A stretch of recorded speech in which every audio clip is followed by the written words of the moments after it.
KJTV를 사랑해주시는 시청자 여러분 안녕하십니까. 오늘은 선관위, 헌재, 법원 한통속인가 라는 주제로 말씀을 드리겠습니다.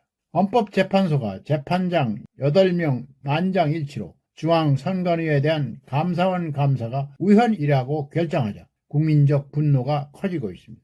선관위에서 지난 10년간 직원 가족 특혜 채용이 878건이나 발생했다는 감사 결과가 발표되던 날이었습니다. 헌재는 선관위가 감사 성역이라고 선언한 것입니다. 기가 찰 노릇입니다. 헌재는 그 같은 결정이 이유로 선관위가 헌법기관이라 대통령 직속인 감사원의 직무감사를 받으면 독립성이 침해되기 때문이라고 변명했습니다. 이는 무리한 해석이고 현실에 눈감은 판단입니다. 선관위 독립성은 선거 사무에 국한해야 하지 채용 업무까지 감사 사각지대에 두겠다는 것은 무책임한 결정이라고 아니할 수 없습니다.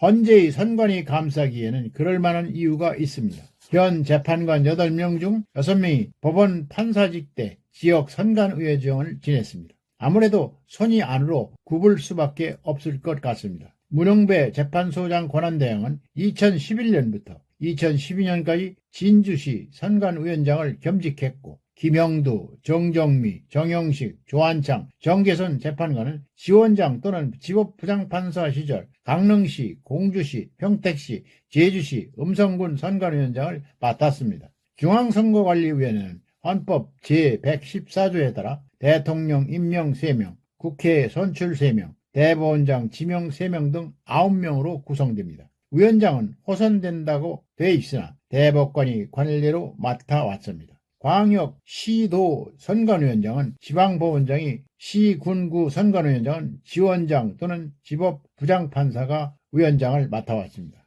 지방법원장, 지원장이 지역 선관위원장을 맡는 게 삼권 분립에 어긋난다는 지적도 있어 왔습니다. 여하튼 선관위가 부정선거 혐의자를 고발, 수사 의뢰하고 검찰이 수사에 기소하면 유무죄 판결을 내리는 것은 해당 법원의 최고 책임자인 선관위원장이었습니다. 수사, 기소, 기관과 고발, 재판기관이 한 몸이나 다름없습니다. 봉건 왕정시대의 원님 재판이 이루어진다는 말이 사실일 것입니다. 여기서 주목되는 것은 윤석열 대통령에 대한 탄핵심판 와중에 선관위와 헌재의 카르텔이 도마 위에 올랐다는 점입니다. 탄핵심판이 조기에 결론났을 경우 이 같은 비리 복마전도 자연스럽게 잊혀질 수 있었지만 이제 상황은 달라지고 있습니다. 특히 윤 대통령이 석방되면서 적극적으로 변론을 할 수 있게 됐고 여론도 호의적으로 바뀌었습니다. 윤 대통령 측으로서는 선관위 문제를 집중적으로 제기함으로써 부정선거에 대한 조명 작업이 필요하다는 점을 여론에 적극적으로 설파할 것으로 보입니다. 더구나 선관위와 헌재가 한통속이라는 사실이 알려질 경우 사법기관 전체에 대한 수술론이 다시 점화될 가능성이 농후합니다. 감사원은 지난달 27일 선관위의 인력관리 실태보고서를 내고 중앙선거관리위원회와 전국선관위가 지난 10년간 진행한 경력직 공무원 채용은 291차례였으며 이 과정에서 878건의 규정위반이 적발됐다고 발표했습니다.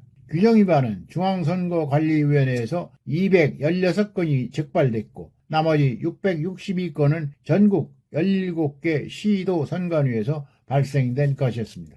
장차관급의 선관위 전 사무총장과 사무차장은 자신의 아들, 딸들을 규정을 바꿔가면서 특혜 채용하기도 했습니다. 중앙선관위는 2021년에 대규모로 경력직을 채용했으며 고위직 자녀의 특혜 채용이 있다는 투서가 들어오자 문제 없음으로 종결 지은 사실도 드러났습니다. 뿐만 아니라 시도 선관위가 자녀 채용 사실 등을 계속 작성, 관리해 오면서도 국회에서 자료 제출을 요구할 경우 별도로 정보를 관리하지 않는다고 허위 답변 자료를 제출했음도 밝혀졌습니다. 하지만 헌재는 이런 부정비리 온상이 된 선관위를 두고 독립된 헌법기관이므로 감사원의 직무감사는 우연이라고 판단했던 것입니다. 감사헌법 24조에 보면 감사원 감사에서 국회, 법원, 헌법재판소에 소속한 공무원은 제외한다고 되어 있으나 선관위는 포함되어 있지 않습니다.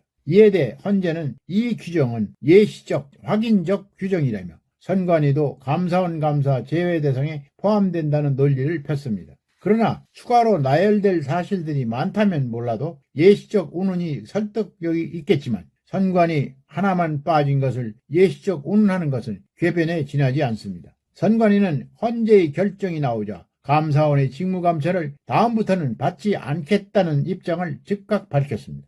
법조계는 헌재가 선관위를 성역으로 만들었다면서 헌재가 법도 창조했다고 비판했습니다. 한 법조계 인사는 선관위 요직을 지방법원장이나 대법관이 겸직하고 선관위 요직을 거쳤던 인사들이 헌법재판관으로 기용되는 회전문 인사가 선관위를 무소불위 기관으로 만들었다고 지적했습니다. 그는 비대한 선관위 조직을 대폭 축소하거나 행안부 소속으로 하는 게 부정을 막는 방법이라고 조언했습니다. 오늘은 여기까지입니다. 끝까지 시청해주셔서 감사합니다. 좋아요와 구독을 반드시 눌러주시면 감사하겠습니다. 감사합니다.